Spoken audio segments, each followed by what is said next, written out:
Sherehe za uhuru kwa nchi yoyote ambayo imepitia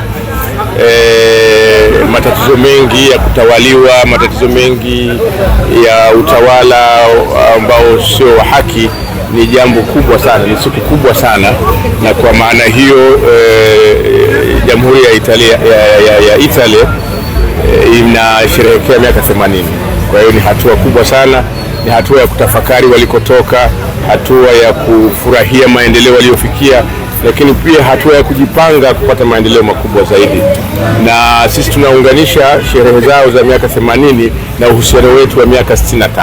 Unaweza ukaona karibu miaka inakaribiana kati ya miaka 80 ya wao kujikomboa kutoka kwenye utawala wa kifashisti na vita ambayo ilileta madhara makubwa na kuwa taifa huru la kidemokrasia ambalo linapiga hatua kubwa sana, sio tu kwa Ulaya lakini duniani.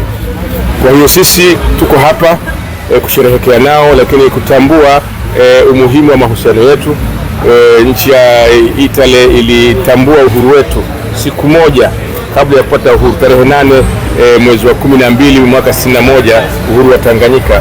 Nchi ya Italia ilitambua uhuru wetu, na kuanzia hapo tumekuwa na ushirikiano mzuri sana wa diplomasia, ushirikiano mzuri sana katika masuala ya teknolojia na miundombinu, ushirikiano mzuri sana katika masuala ya kiuchumi, na tunasimama tukiwa na msimamo wa pamoja kuhusu amani ya dunia, kuhusu umoja wa dunia, kuhusu utulivu wa dunia, lakini pia kuhusu ustawi wa watu wote duniani.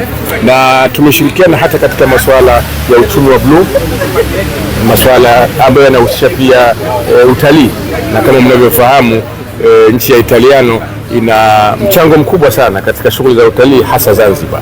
Kwa hiyo tumekuja hapa kwa niaba ya serikali na kwa niaba ya Mheshimiwa Rais kueleza hadharani kwamba tuko pamoja, na kama mlivyomsikia balozi mwenyewe ameeleza umuhimu wa kushirikiana na sisi na kuthamini pia utamaduni wetu na kulinda na kuheshimu utamaduni wetu na kushirikiana katika hali ngumu na hali nzuri.